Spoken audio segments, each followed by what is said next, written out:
Hi, Jerusha. Hi, Bob. How are you? I am well. How are you? I can't complain. I'm doing pretty well. Let me introduce us. I'm Robert Wright. This is The Wright Show. You are Jerusha Lamptey. And you are at Union Theological Seminary in New York, where you teach, and where I actually have an affiliation now as well. I'm a visiting professor of science and religion there. And I wanted to talk to you about a number of things today, certainly including your book, Never Wholly Other, a Muslim theology of religious pluralism, which was published by Oxford University Press just last year, I think. That's correct. Last March. Last March, so it's about a year old, which is young as books go, especially if they deal with issues that are not going to go away anytime soon. And I'm sure the challenge of religious pluralism is not. So we will be getting to that book and the argument you make in it, and for that matter, what the word Muslima means, a word that may be new to a lot of people, and what Muslima theology is. For starters, I wanted to talk a little bit about your own background. Okay. You are what might be commonly called a convert to Islam. You converted, but I know there's something about the word conversion you're not wild about, as I understand it. So why don't you start off by telling us why you don't like the word conversion, and then we will talk a little bit about your conversion, or whatever you want to call it, instead of conversion. Okay? So in other words, explain why I don't like that word, and then we'll talk about it anyhow. Okay. Right. Exactly. Okay. Well, it's not so much that I don't like that word. It's just that I don't feel that it is descriptive of my personal experience. Many Muslims and people who encounter Islam after their birth, or rather than through other means, rather than just being raised in the tradition, do talk a lot about the word conversion, and usually opt for something. They talk about reversion, like going back to what they were naturally. This speaks to Islamic views about human nature that maybe or maybe not we'll get into later. But for me, I don't really favor either one of those. I more like to talk about it as a process, and about, maybe even use the term sometimes of accumulation, because I don't really feel that my encounter with Islam was something where I changed into something that I was not. I see just the whole process of my life as an ongoing dynamic process. I don't have another word for it, in which there have been new elements that have come along at different points in time. And even the elements that have come along, such as Islam, at different points, they have then subsequently changed. So while I have had a relationship with Islam for almost 20 years now, it has probably never been the same on any given day. And so it is something that even in and of itself evolves. So I like to talk about encounters and accumulation. This also has something to do with my view of religious traditions that I think we're going to talk about later when it comes to talking about my book. Okay. So it's a little less, well, in a way you're saying, it sounds like, that it's less dramatic than the word conversion implies, or that it's less kind of binary. In other words, you're one thing one day and one thing the next, or maybe more static than the word conversion implies. The subsequent faith, in other words, the nature of the faith, is more static than the word implied. Is any of that true? Is any of that way? Well, I think I would say that it's less about the binary, and it's also less about, changing from one thing to another, as if that's a holistic and instantaneous process. And also, for my personal self, and this may not be, and probably is not everyone's experience, of course, it was not an act of rejection. So it was not giving up something to take on something else. And so conversion sometimes implies that, but it was adding something to me. It was accumulating something new, not just peeling off or discarding something else, as if, I'm not sure that's possible, but I think sometimes that the language speaks to that phenomena. I'm no longer this, now I am that. Well, I'm this and that. So. Okay, well, let me, at the risk of getting too personal, let me ask you, before this thing that I'm not going to call a conversion, were you part of a different faith tradition, or were you just a non-believer, or what?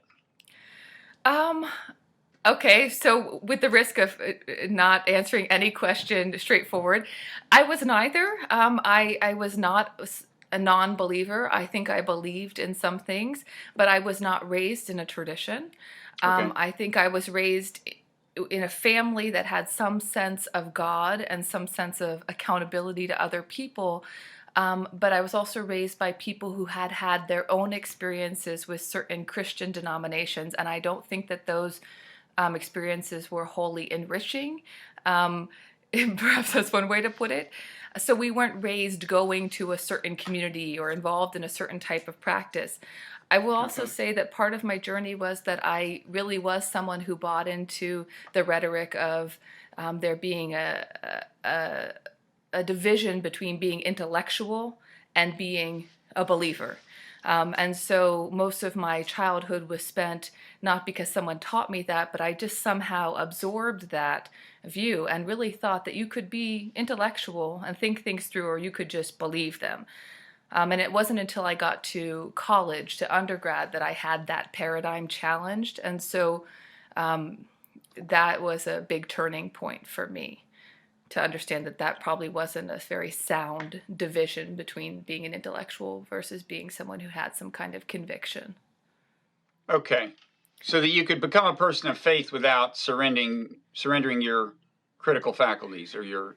Yeah, and that there wasn't an opposition. I did sincerely think that there was an opposition, and I favored the intellectual side for a very long time. But then, to be frank, I met people who challenged that. I mean, as is often the case, you meet people who make you go, huh, I guess that I didn't think this through, or I didn't have enough evidence. I don't know how to say that more straightforward.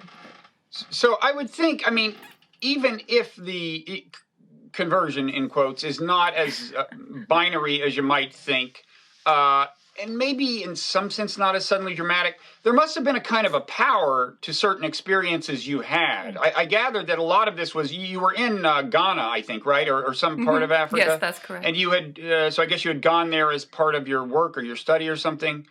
And so was there something about Islam, as you observed it being practiced there, that had a powerful effect on you? Yeah, so I mean, it was again a process. I mean, it wasn't just one experience. I had, subsequent to what I was speaking about before, being encountering people who shattered my paradigm about the division between being an intellectual or a believer. I started to study religion, and I studied a lot of them, in a textual way and an intellectual way. And so I had had an ongoing kind of curiosity from that point on. Yes, there were certainly things about Islam that I found very appealing to me on a personal level. What you're speaking about, my experience in Ghana, was really transformative, though, on a communal level. So there were aspects of the tradition and what I had read that really appealed to me as an individual. But then when I went to Ghana, to see the tradition lived and lived in a certain way was very transformative to me. It really made me want to participate in some of the communal aspects of it. And I can just say, although you haven't prompted this, one of those things was that Ghana's it's a very religious place in a sense. People live their religion out loud and in some ways unabashedly. And everywhere you go, stores are named after religion, and buses are named after religion, and talk about God and all different sorts of things. But it's very interreligious at the same time. And so to see how people could live their religion out loud publicly, but also have a degree of tolerance, was, again, another time that my paradigm was challenged, because I grew up here where we think that the way we get along in terms of religion is to just kind of keep it to yourself. Right. Or pretend we keep it to ourselves, which is the other. Whereas in Ghana, there is religious diversity, Oh, and yes. they're not shy about it, but as a rule, they get along. I mean, historically speaking, I mean, not always, but historically speaking, the diversity has been there, and there has been a degree of stability, especially between groups, and respect, frankly. I was always astonished when I was in Ghana that all of the religious traditions, for instance, respect the Omuo festival, which is a traditional festival of the Ga people of Accra. And this is a festival during which they plant the seeds And during that time, which is a month long, there is a ban on all music, all drumming, even clapping of hands. And all of the other religions, and you can guess that some of those are churches and different organizations in which music plays a huge role, they all adhere by that ban. I mean, there have been times in history when they haven't, but by and large, there's this sense of respect across the interreligious engagement that was illuminating. Okay. Now, on the issue of kind of intellect and faith or conviction, I hadn't actually planned to get into this, but since it's come up, I mean, what do you say to people who say, well, but wait a second, there is this intellectual side of you that you say is still in good working order, and you respect you respect it. I like to think that. I don't know. Yeah. Well, as far as I can tell, it is. Okay. And what they would say is, on intellectual grounds, there's no need to posit the existence of a God. There's no, and of course, with some other religious texts, they would raise the question of, well, what about the creation story doesn't make sense, and so on, or the story of Jesus. The Quran doesn't really have so much of that stuff. It doesn't have much in the way of like miracles or anything. It doesn't have the same kind of specific creation story. So maybe, although the Quran does refer respectfully to the Christian and Jewish traditions, and very much consider Islam part of them, I would say. It doesn't. Maybe some of these issues don't come up with the Quran that would come up with the Bible, where you seem to see a clash with what science is telling us, or something like that. But even if that's the case, I think some people would still ask the question, wait, there's no scientific evidence of a God. Why, if you're really respecting your intellect as a source of authority, why are you believing in one? Well, there's a number of things I would say to this. One is that I think that evidence is a very diverse construct, and what counts as evidence to different people is diverse. And I'm not sure I'm on board with the claim that there's no evidence, so why posit a God? Well, many people think there is evidence, and there is plenty of evidence, and so that can be a difference of opinion. And of course, what counts as evidence is something we define before our search for evidence. So there's an a priori assumptions on both sides of people who do posit belief and people who don't posit belief. And so sometimes the conversation is like ships passing in the night there. And I think that's probably worth thinking about. As far as, well, maybe in Islam or in the Koran, there aren't as many things that are intellectually challenging or in particular in opposition to science. Well, I want to say two things about this. One is about Islam and one is about other traditions. With Islam, I think that there is a history of an engagement with science that is very particular and fairly well known, and I'm not going to go into it in details, but what I will say is that there's not really the sense that science is in any opposition to belief. Because of the particular views of the divine, of human agency, and of human capacity, the idea is that there is nothing in science that does not aid in uncovering the creation and uncovering God. And so there's not an opposition there. They are not seen to be in conflict. Now, that doesn't mean it's always easy to explain. Sometimes it takes creative explanation, but that leads me to the second point I wanted to make on this topic in relation to some parts of Islam, but also some other traditions. We should never underestimate the fact that there is always human interpretation in play in our engagement with various scriptures or sources or events. And there's not only one way to interpret. And so, for instance, with the Bible and the creation narrative and an idea that it's a certain limited amount of time that contradicts the evidence, the scientific evidence on the ground, well, only some people hold that view, right? There's many other ways to interpret that content without foregoing belief or foregoing scientific details. And many people make that negotiation fairly easily. And so looking at how we make those negotiations is really, really interesting, without trying to force it into the cookie cutter mold of, look, we have evidence to contradict your belief, now stop believing, or we have beliefs to contradict your evidence, now stop having that evidence. There's other intermediate negotiations, which are really the fascinating area. Okay. There is an interesting feature of the Quran, if I'm recalling correctly, which is there's a part of it that's kind of almost an empirical argument for the power and greatness of God. It's a reference to all the wonders of nature, and there's almost, I think, implicitly a rejection of like appealing to miracles and stuff, because I think the term used is signs, right? Yes. There's a long stretch where it says the signs of God's power and greatness are like, look at the birds, look at nature, and Sure. and on and on. So whereas in the Bible, a sign is like, Jesus performs a miracle, or a rod turns into a snake, or vice versa, whatever it is, And this part of the Quran is almost saying, no, you want signs? I'll show you signs. Just look around at the actual workings of nature, right? Yeah. No, this is in fact accurate, and it's something that it's part of the underlying theological infrastructure that, if you asked me, in my opinion, I would say supported the argument and the historical reality to which I just alluded.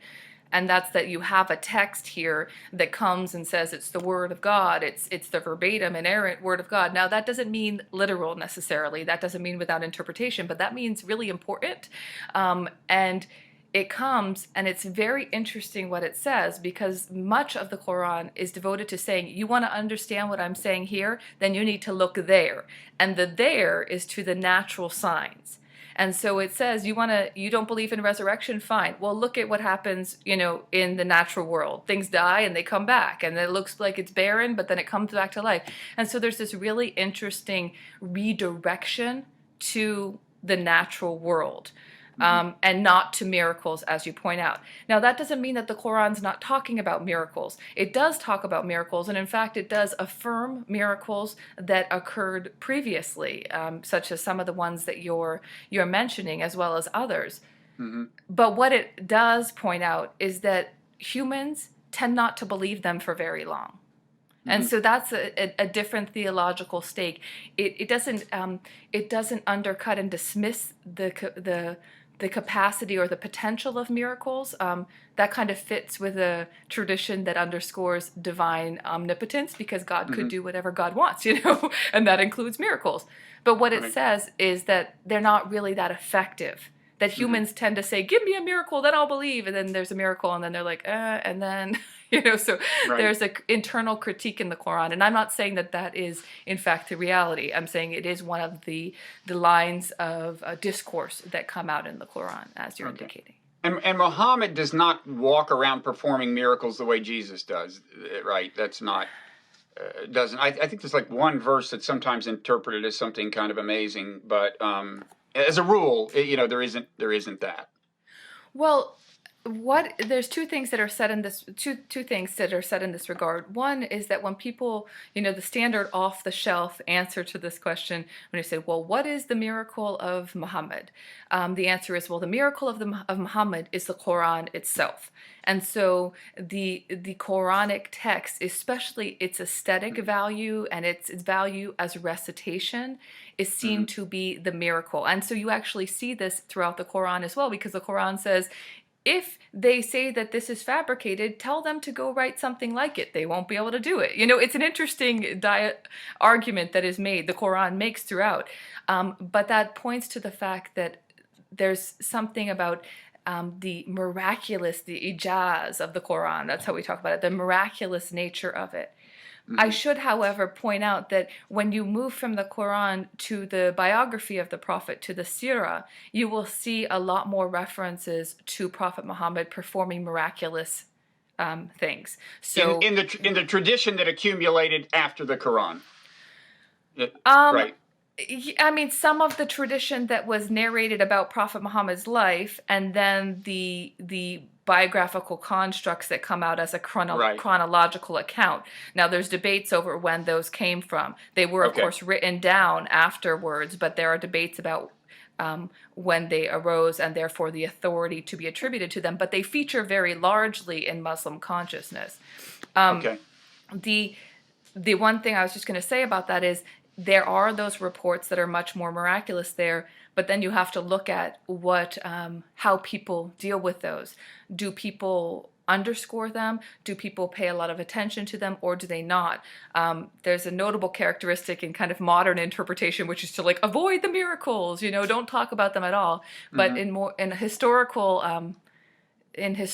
for instance, exegesis or interpretation, you will find many more people talking about them. In more modern discourse, you'll just see people run away from them in many cases and downplay them. Now, speaking of exegesis and interpretation, why don't we talk a little about your book? Because I think you get into the business of how should we interpret religious texts, how they tend to be ambiguous. Muslims, as you point out, attach tremendous authority to the Quran. It is the word of God in the Islamic tradition, which is a little different from the way the Bible is viewed by most Christians and Jews. But as you point out, the question of extracting the meaning from it is something on which people tend to differ. And of course, that's come up lately in the context of the Islamic State, claiming that it's truly Islamic and so on. But you tackle this question in your book in a particular context. The context is the challenge of religious pluralism. Can we all get along? If we can all get along, what is that? Do we have to surrender claims that our religion is exclusively true, and so on?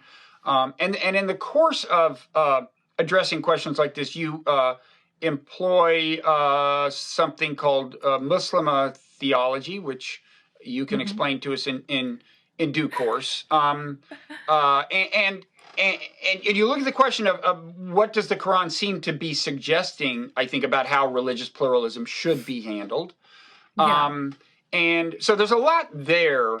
And I'll let you start with any angle you feel comfortable with in kind of elaborating on what you're up to in the book.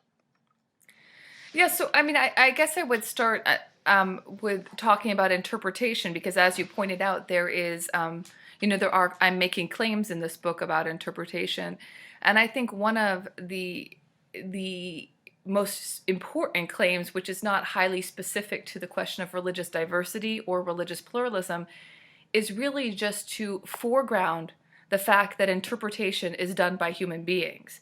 And so even with the centrality of the Quran and the confessional acceptance of the Quran as being the word of God, that does not mean that any human being has direct and absolute control over a singular meaning of that text. There are always human beings involved in deciding what that text means for a particular context and time. And so one of the key things I'm trying to do in that book is, like many other Muslim women who engage with the Quran, to foreground the reality of interpretation. And that is to say that humans interpret. Now, that does not diminish necessarily the source of that which we interpret, but it does mean that we always interpret through a lens. It is always mediated, and that's not a bad thing. I always like to say it just is. We are unable to understand except by going through language and going through our own experience. Just to add another layer to this, in the book, it's very important to do that, because what I'm trying to say is that only certain people have interpreted historically. And therefore, there might be new voices that would allow us to unveil new interpretive approaches that have never, ever been tried. And so that comes to the point of the Muslim theology. Muslim theology is my attempt to engage in a sort of Muslim feminist theology that is constructive, that is trying to bring some of the insights that Muslim women interpreters of the Koran have had in respect to gender and sexual biology. I'm trying to bring some of those insights and methods to bear on a new topic.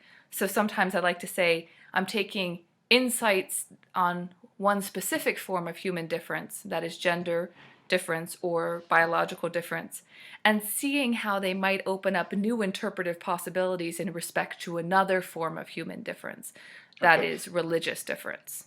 And of course, that's not going to be an easy cookie. You just can't apply everything. You have to look conscientiously and decide where it would work and where it doesn't work. But the point is that those are new voices that have never, ever been brought to bear on that subject matter.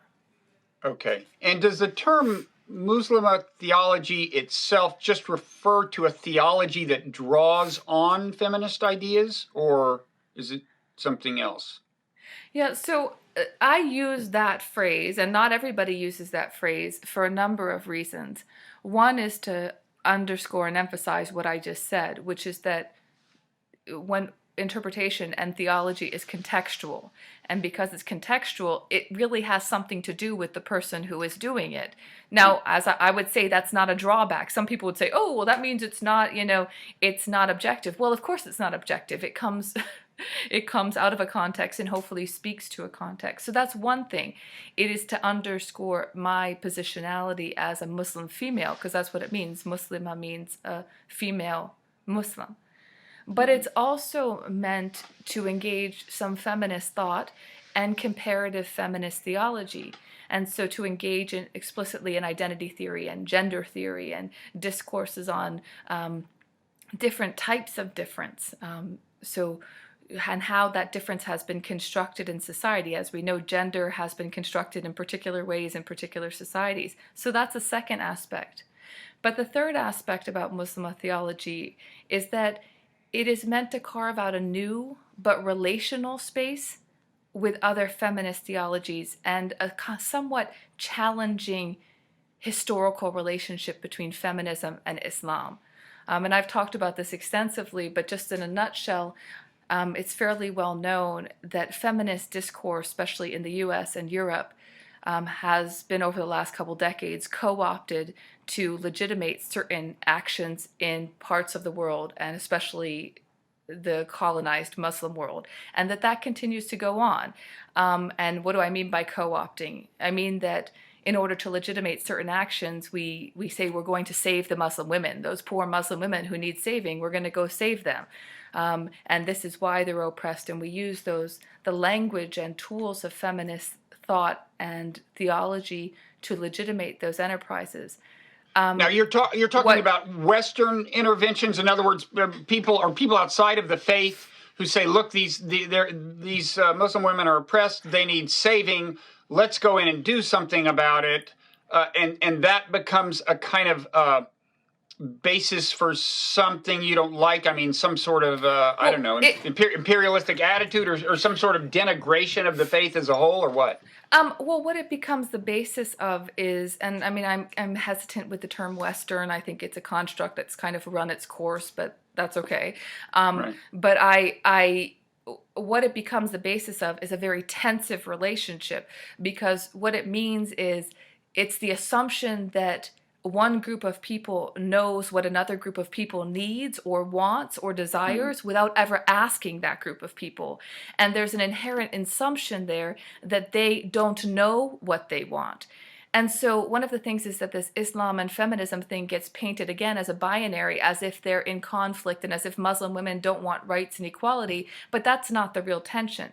The real tension has historically been a tension that can be boiled down to most people don't like to be told what they really want. They usually think that they have a sense about that. Now, this isn't new or particular to Muslim theology.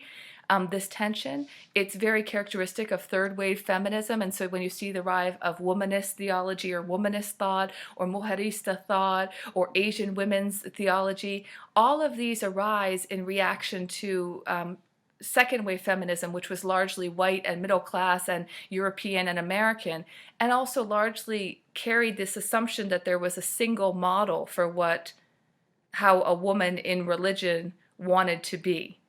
And so it's not relativism, but it's a little bit of an engaged pushback on the concept, saying, no, no, no, we might have other views. Our experience colors what we think differently than what you are imposing.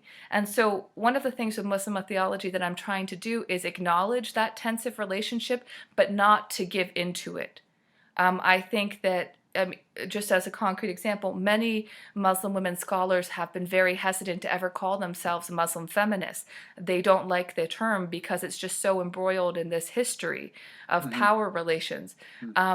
So with Muslim theology, I'm trying to say, okay, let's acknowledge that tensive history as a very real fact, and let's acknowledge individual agency, but let's still be in dialogue with those formulations, because there's something of value there, if nothing else, just as a dialogue partner. And so it's trying to go beyond the reactionary binary of, you told us what we are and we don't like that, so now we won't talk to you. So there's and that's very reductive, but it's an attempt to carve out a new space, much along the lines of other third wave feminisms. Okay. Now there's a way that I think, if I understand it correctly, you bring feminist thought into the question your book is addressing about kind of interfaith engagement and tolerance and so on, and it's the following. Tell me if I've got this right. So okay, you can when you look at people from different religions trying to get along, they can have at least three different attitudes. They can kind of gloss over the differences between the religions and say, look, we all believe fundamentally the same thing. What's the difference? So it's easy to get along. Or they can say, look, we believe different things, but who's to say, I'm not claiming I have some sort of, my belief system is superior to yours. I'm not making those kinds of judgments, so we can get along. And then the third is, yes, there are these religious differences. Mine is right, yours is wrong, but I'm still going to be nice to you, right? And you, I think you point out that there's a kind of analog in feminist thought where, on the one hand, there is, at least in some strand of feminist thought, there is opposition to glossing over any differences between the genders and talking about a universal humanity.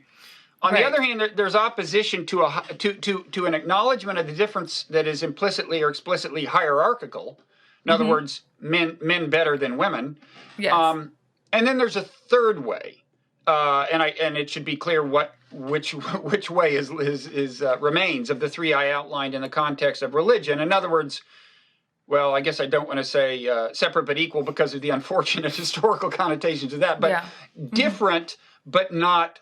But without any judgment about superiority, right? So I take it that third way is what you would like to take in. Well, you tell me. You pick it up there. Is the third way what you would like to bring into that's the approach you would like to prevail in the context of religious pluralism and the challenge of interfaith tolerance?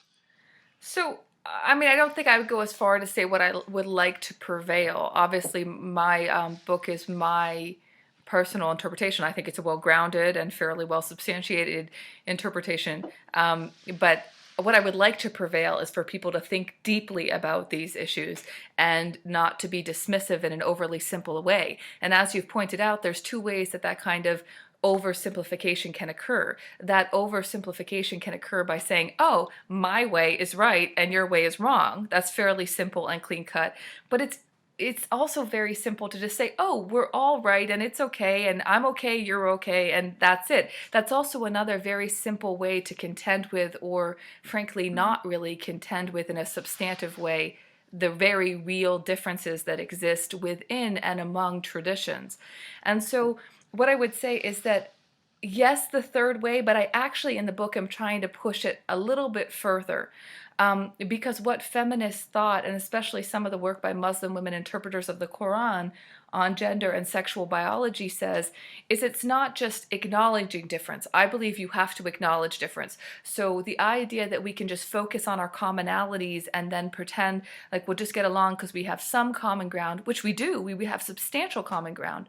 But the idea that we can then just ignore all our differences, I just think that that is perhaps naive and not going to have any kind of longevity or stability because there are substantial differences. But what to make of the differences is what I'm interested in the book. And so what feminist thought brings to this, and the work of Muslim women interpreters brings to this, is the idea that it's not just that we have to acknowledge differences and then not assign any value to them. It's the idea that we need to distinguish between different genres of difference. So there are some forms of difference that exist in humanity that are simply different. And I talk about this in the book as lateral difference. It helps because you can imagine things lined up just on a line. They are ostensibly different. But those forms of difference are not assigned any kind of inherent value. So in Muslim women interpretation of the Koran on gender and sexual biology, they will say that biological difference is a form of this type of difference, but it doesn't have any inherent value. And of course, much of history has tried to assign an inherent value in order to say that if you're the male sex, you are superior to the female sex. But in reality, it doesn't have any inherent value. But, and here's the kicker, there are some other types of difference as well. And those differences are evaluated. The way I refer to this in the book is by calling them hierarchical forms of difference. Now, where are they? What are they? Because the problem, and it's not a problem, it's actually the beauty of bringing some of this thought to bear on religious diversity, is that for feminists and for Muslim women interpreters of the Quran, ignoring difference isn't an option. So we can't pretend like we're all the same, because usually when we pretend we're the same, we're actually pretending that we're men, or we're pretending that we're the dominant tradition. But we can't also just say anything goes and everything's okay, because for most of the people engaged in this discourse, everything's not acceptable. If something advocates the abuse of women, it's just not okay. So the relativism is equally, sameness universalism is as problematic as the other end of the spectrum, which is relativism and just saying, oh, we're all different, but all of our differences are okay. None of them are evaluated. So what I'm trying to do is say that it's not just about acknowledging difference. We acknowledge difference, but then we have to reckon with the fact that not all types of difference are of the same genre, that there are multiple forms of difference. And our challenge, and what I take on in the book, is trying to sort out in the Quranic discourse these multiple genres. Now, for Muslim women interpreters, and what I do in the book is really to differentiate between lateral difference and the category of Taqwa, which is a central theological category in Islam. And Taqwa is pretty... How do you spell that word? Taqwa. Okay. Yeah.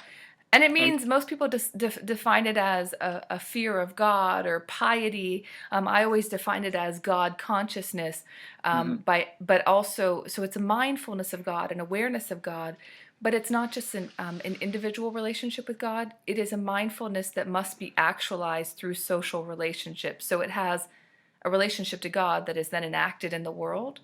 And the Quran is fairly unequivocal about the fact that this is the sole standard by which people will be differentiated in the eyes of God. So Muslim women interpreters pick up on that, and I pick up on that too, in the discussion of religious diversity. So you mean the nature of their taqwa is the thing God will focus on in evaluating people? Yes, so this is what the Quran says. The Quran says, God is speaking, and God says, I have created you in nations and tribes so that you may know each other, and whatever that means. But then it goes on to say that the one of you who is the most honored is the one who has the most taqwa. So it's a clear juxtaposition between certain types of difference, nations and tribes and languages and colors, and this other criteria. So it's not an indication that all differences are okay, but it's an indication that there are different types of difference. And one of the problems is when we start using non-evaluated forms of difference as the basis of evaluation. So, for instance, that verse that I just quoted says nations and tribes. What if I start saying now, it says, I've created you in nations and tribes, know each other, but know that the only criteria you'll be assessed on is this other thing. What if I now sit down and I say, oh, because I'm, from this nation, I'm superior to other people? Right. Well, that verse is saying that nationhood is not the basis of your superiority, but this is. And so trying to discover those different genres in the Quranic discourse is really the heart and soul of what I'm trying to do in the book. Okay, so that part of the scripture is saying that nationality and tribal affiliation are not valid criteria of evaluation. Religious consciousness is, or religious faith. Now, well, taqwa. Now, and that's taqwa, that's the question. It doesn't mean faith. It does mean kind of religious consciousness, I gather. Well, it's very complex. So it's a consciousness, yes, but it's very multifaceted. Well, so there's many elements of it, yes. Well, are you suggesting a reading of that would be so liberal in theological terms that you could be a Hindu and have great taqwa and therefore gain, well, not just meet with the approval of the God of Islam, but actually gain salvation?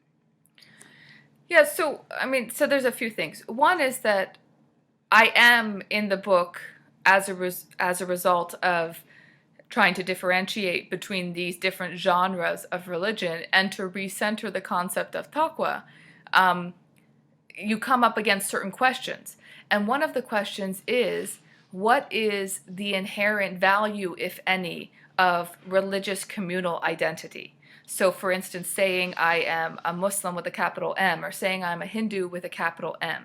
Now, historically, that has been very, very important, and it has actually in times, so for instance, the explicit profession of membership in the Muslim community has at times in historical discourse become the ultimate criteria for assessment, at least in the world of people. So some people will talk about, well, you can be a good person, but if you're not Muslim, it doesn't count. That's how sometimes the discourse is going down. But one of the things that I come up against in this rereading, which is heavily semantic, so very much tracing these concepts throughout the entirety of the Quran, is that the Quran doesn't seem to barter in communal religious identity in the same way we do today. So the same significance that we attribute to these boundaries of religious communities like Hinduism and Buddhism and Judaism, they don't seem to be the primary category in the Quran. What is the primary category is taqwa, is belief, is submission. But these are not cognates or synonyms for various religious communities, although I'll be frankly honest, and I talk about it in the book, many historical exegetes have attempted to contend that they are. But the text makes it very hard, because there are texts, for instance, that say such things like this. The people of the book, meaning at least Jews and Christians, that there are believers among them and people who have taqwa among them. So what do you do with that verse?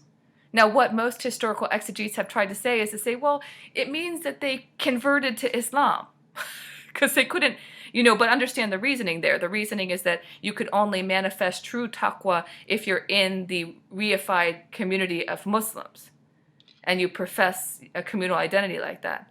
So that would be a pretty conservative reading of the verse, right?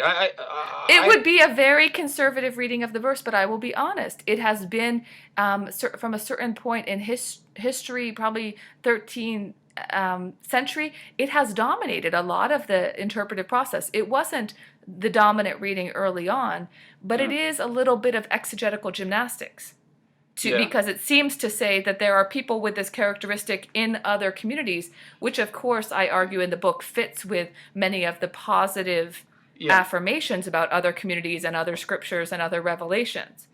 But it is a challenge to our notions of religious identity.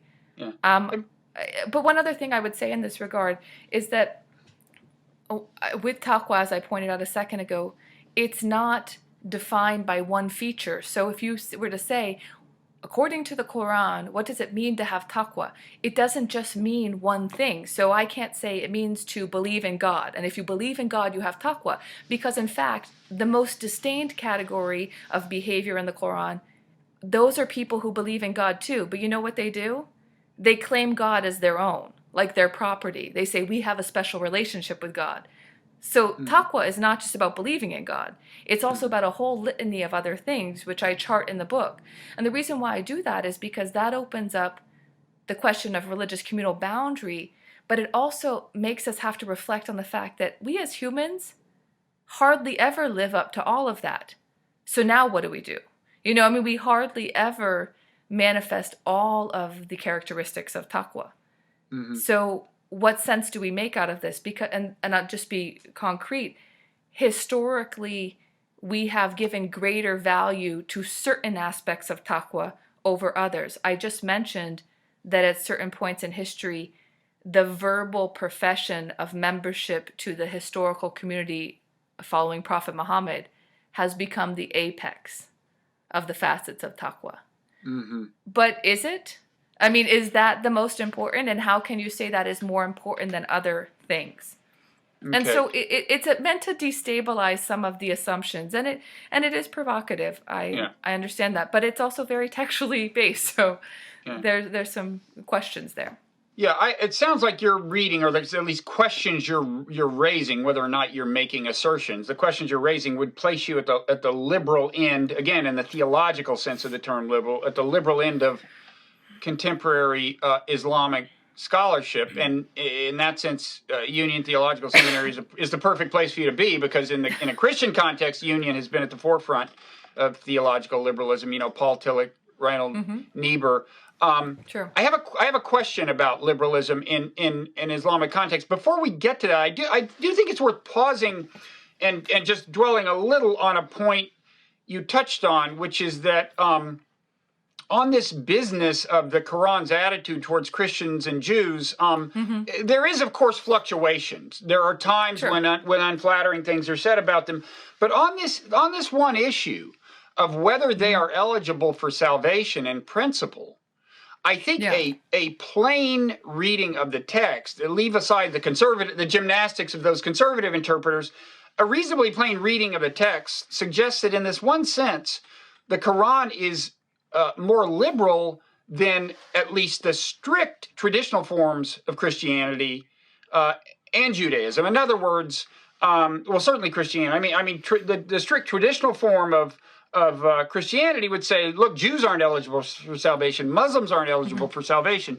But a pretty plain reading of the Quran says that by and large, Christians and Jews are in fact eligible for salvation. I just mentioned that because I think a lot of people don't realize that. You don't have to be some kind of wild-eyed liberal to get that meaning out of the Quran.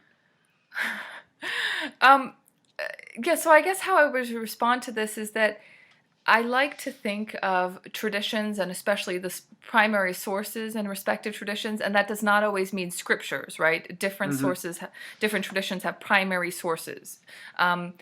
But I would say that the primary sources, when it comes to the question of religious diversity, very few traditions are without some ambiguities, as we started this conversation today saying that there's some ambiguities, right? And so I sometimes like to talk about traditions and sources as being filled with resources and obstacles when it comes to this question. And so that what human interpreters try to do is grapple with those and prioritize certain ones. And we do that, that's what we do. And sometimes we do that very elaborately and with great depth. And sometimes we do that very superficially. But there's always this kind of human negotiation in it. And the reason why I say that is that one of the elements of this puzzle, if you will, this wonderful puzzle of the Quran, is that it's fairly straightforward message. It says that, the Jews and the Christians and anyone who believes in God in the last day will have their reward with God. And then that's what it says, And so what to make of that? Now, I won't say that there haven't been interpreters who try to interpret that in a different way than saying that they will have some kind of reward with God. There are, but it does seem fairly straightforward in opening the door. one of the things is that as a self-identity, as a tradition, I don't think that Islam has a lot of stake in the idea of being new or unique. It's not really the central claim. And when it comes to religious diversity, it is worth paying attention to the central claim and what it's premised upon. And so maybe another way to rephrase that is, if traditions could speak, and of course they can't, and they're diverse and they'd have multiple mouths, and you ask the question, well, what makes you unique? You know, if you ask that question, or what's your special feature, that every tradition would answer differently, right? And maybe in multiple ways. But I don't think the response from most Muslim thinkers and throughout the course of Islamic thought would be, oh, this message is new. In fact, it's largely based upon the assertion that it's not new and that it's a reiteration or reminder of what came before. And so in that way, its relationship with what came before, meaning other religious traditions inclusive of Judaism and Christianity, it would seem to be more entangled. I would say that that does create some questions to answer in relation to some of the critiques of other religious communities that are found in the Koran. How do we understand them? Because it seems to be open on this question of the relationship to God or the hereafter, but then there are critiques. Now look, the tendency has been to universalize those critiques. My view is that the critiques are not critiques of religious communities, that they are critiques of individual people who don't manifest taqwa. And so that's a different type of critique, because it means that it's not about the community, it's about the actions. And so that's a different type of thing. As far as comparing to other traditions, I'm always cautious because I do spend most of my time in a space where people overlook the internal diversity of Islam. So I'm always cautious to not generalize to other traditions. I think that there are multiple perspectives within Christianity. Certainly there is a perspective that that is very centered on the singularity and uniqueness of the Jesus Christ event, and that focus on the singularity and uniqueness of that as being directly correlated with salvation, of course, will have ramifications for the views of other traditions and their salvific efficacy. But that is only one formulation of the event of Jesus Christ and the significance of that. And there are many other perspectives that are more pluralistic or inclusive, meaning that they acknowledge the centrality of that event, but they see it working through other traditions as well and working in other places outside of explicit alignment with the Christian community. Sure. So I think there's some diversity there. Yeah, and I should say, I think the Second Vatican leaves open the possibility of salvation for people who aren't Christians. An ancient Christian theologian named Origen or Oregon, or however pronounce it, said the same thing and got into a lot of trouble for it. I think even Billy Graham, perhaps in a moment of weakness, he said, I think somebody asked him about Buddhists or something, and he said, hey, who's to say? You know, I mean, so, there is tremendous diversity. My point was that even in the original ancient text of the Quran, you see a kind of within the Abrahamic context, at least, a pretty clear kind of broad-mindedness about salvation, I guess I might say. Now, I wanted to, if you have time for one more question, it's to get back to this issue of liberal theological interpretation. Again, I'm not an expert on Islamic scholarship, but it sounds to me like you are probably at the liberal end. And I'm wondering a couple of things. First of all, what is there is a strong and important interpretive tradition in Islam. I mean, it is as, in some ways like Talmudic scholarship, I guess, at least in the sense that the text is interpreted by a series of scholars, and the accretion of interpretation matters and is taken seriously by believers. And it sounds like kind of an amorphous process in the sense that it's not like there's an official hierarchy of scholars, and it's not like the Supreme Court. Like, okay, here's the official position, and there's only one. It's a little more amorphous than that. And I guess I'm curious, first of all, by what process does a liberal theological idea start to get taken seriously and get closer to the mainstream of thought? A. B, is that happening now? Not necessarily just with your ideas, but with liberal ideas generally. And C, do you face challenges by virtue of being a woman in getting your ideas kind of entered into that process? Okay.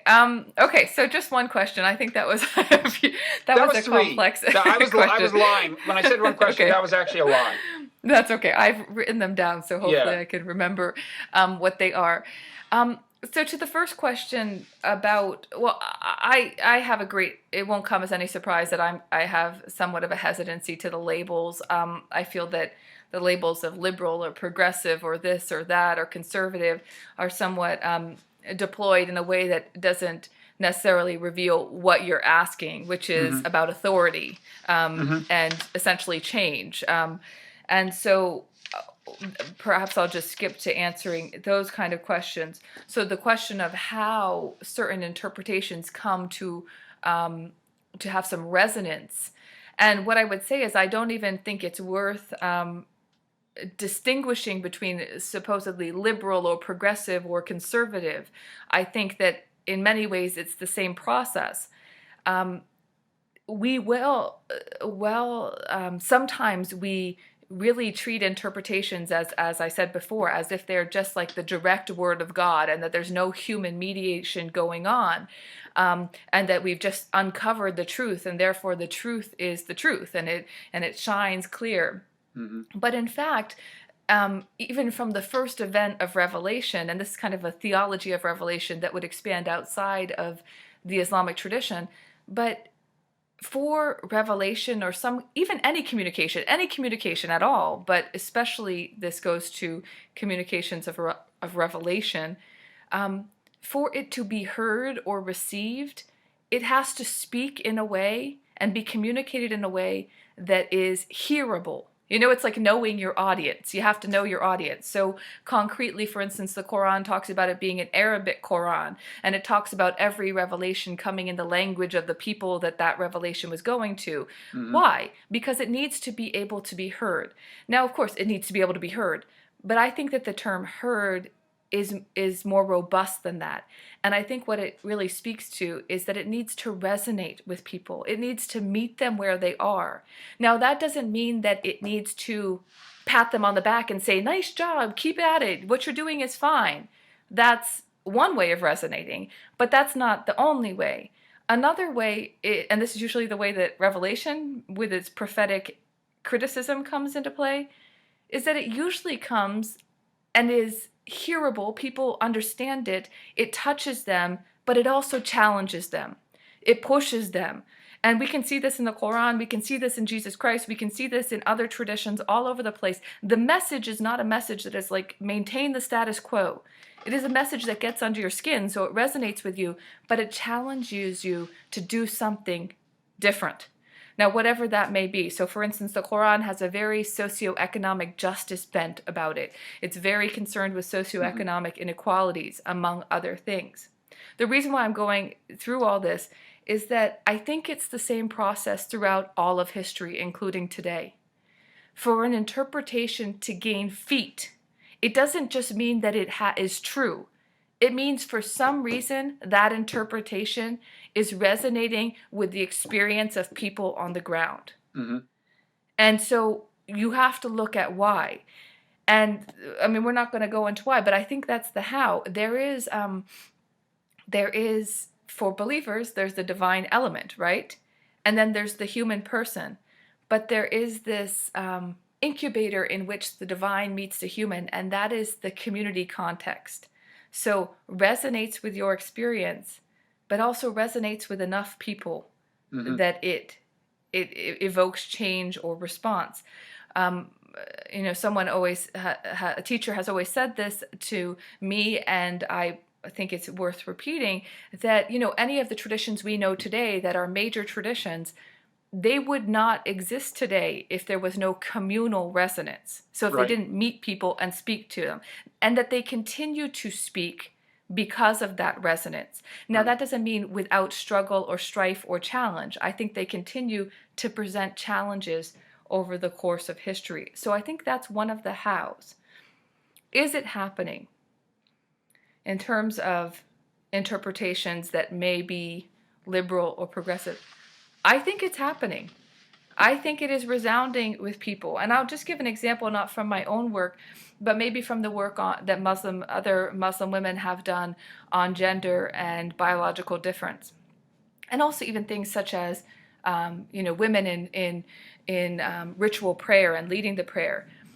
In 2005, Amina Wadud led the prayer here at St. John's, and it was a big hullabaloo to many, many people, and it was condemned by many people, and it was promoted by many people, but I don't know that it resonated to the level that such actions resonate today.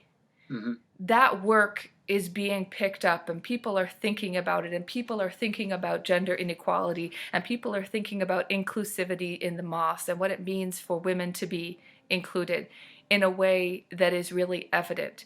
Now, do I think that enough work has been done? No, I don't think enough work has been done.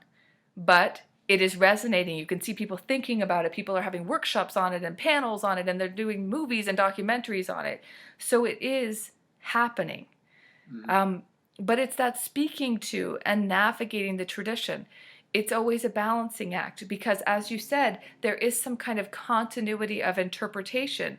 And some of these other, and my work included, some of our interpretations are presenting challenges to that continuity. Mm-hmm. But at the same time as we present a challenge, we have to also establish some kind of authority that comes from the tradition. So it's a balancing act, right? Mm-hmm.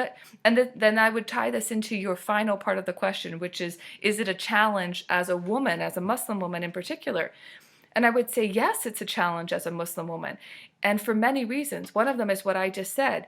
You want to draw upon a tradition that, let's be honest, while there were women who narrated large components of the primary sources, women have been excluded for a lot of the history from the interpretive process, from the development of law, from all of that. And so you have the exclusion of a whole realm of experience and a whole bevy of voices. And so who do you draw upon? How do you draw upon them? And of course, there's an inherent critique. And so returning to the Koran and using the Koran as a legitimating standard is a primary method to assert authority and also challenge the arc of interpretation. But now there's some interesting work coming up that we need to do more. We need to do more than that. The other facet I think is worth pointing out is that as a Muslim woman, it is also a challenge because in my context, which is New York City, this time, this place, there's not only the challenge of dealing with change in interpretations and what I would call the kind of internal patriarchy, because that does exist. That's not all that exists, but that does exist. But there's also the challenge of dealing with what I would call external hegemony, and that is the expectation of what Muslim women might think, might feel, might want, or might aspire to, that comes from outside upon scholars. And so I sometimes like to talk about this as, competing discourses that place Muslim women scholars in particular in between like a rock and a hard place. Right. Because some of the things, for instance, I consider myself a critical lover of the tradition. And some of my critiques sound a lot like the critiques that are deployed by people who don't like Islam very much. And right. So it is a tension to know that some of the things I will do will play into the hands of those people. So there's this tension between navigating authority, the tradition, the internal workings, but also some of the public discourse that goes on outside, and how you do or do not engage with that discourse in the pursuit of promoting your interpretation is a really big challenge. It's a beautiful challenge, but it's a present challenge. So when you find yourself agreeing with Ali Hershey Ali on some specific issue, it feels awkward? Okay, that doesn't happen that much. But in the case, I mean, on a narrow issue, but yeah, On a narrow issue, it's not so much agreeing with her, but understanding that we are woven into constituencies, and that one has to wonder what the objective is. I like to ask the question, why are you doing it? Why are you doing it? And that's important, because the critiques I may lodge about the tradition, they are not naive. They do not hold back, but they come from a place of love and a place of commitment. And and they aim to have, to explore beauty and to have the tradition be something that is positive in the world and contributing in a positive way. And so it's important to ask that question of other contexts and other voices when negotiating these tensions. Because even within the tradition, that same tension arises. What if I say something about the tradition that seems to echo someone who's really patriarchal? That's not always my comfort zone, because what is the intention? Where is that headed? And so there's a question of intention and objectives in doing the kind of work we do. Okay. But in the long run, it sounds like you're saying new ideas can ultimately, or new interpretations can ultimately take root if there is enough resonance. And it's not just resonance at the scholarly level, it sounds like it's not just like, well, do scholars immediately like them? It sounds like if there's resonance at the grassroots level, so to speak, that, it's just kind of everyday Muslims around the world, that feeds back into the system in a sense. Is that right? Yeah. Yeah, no, yes, I think that's right. I won't pretend as if there's not some kind of gap between scholarly discourse and on-the-ground discourse. Part of that is problematic, and part of that is also enabling, and that it enables new thought and new configurations. But when it ultimately comes to it, there is that need for communal residence and how it impacts people on the ground, and does it respond to them, and does it challenge them, and does it force them to think in new ways. So it doesn't just mean, it's not just about whether they like it, but it's about whether it makes them think about things. And to query their own positions on certain topics. And I think the way it does that is because I know with my work, I find it very important to be rooted in the tradition, to be doing things that come out of the tradition. But it's not just repeating the tradition for what it is. That's not really an option when it has excluded many voices, including ones that would have looked very similar to your own in the past. And so it is if what people pick up on the ground. But that doesn't mean that there's an automatic appeal. It should stir a discussion. If it stirs a discussion, then I think that's an indicator. And I would also just say, as a general thought, in terms of whether these interpretations gain traction, is really a question about change in traditions. And many of our traditions like to barter in the idea that they have never changed, and that is something that makes them of value, that there's inherent value because they have the truth and they have the right practices and they've never changed. Why should they change? They're perfect. But the historical reality is they have changed. And they continue to change. And so one of the things that I'm very much interested in is not debating whether or not they can or have changed, because they can and they have, but looking at where and why, and the question you asked of how they change. Those are the really interesting questions for me. Change happens, but where and when and what kind? And when it comes to gender and things like that, why is it so hard for change to happen there? It's a big question. Why has that become so charged in ways that other things are not? Okay. Well, thank you for patiently answering all my questions. We've talked longer than I thought we would, but that's because I found it all so interesting and I kept having new questions. So I really appreciate it. The book, again, is Never Wholly Other, a Muslim Theology of Religious Pluralism from Oxford University Press. And I hope, you'll have time to do this again sometime, Jerusha. This was a lot of fun. Wonderful. Thank you so much. Okay. Take care. Bye-bye. Bye-bye.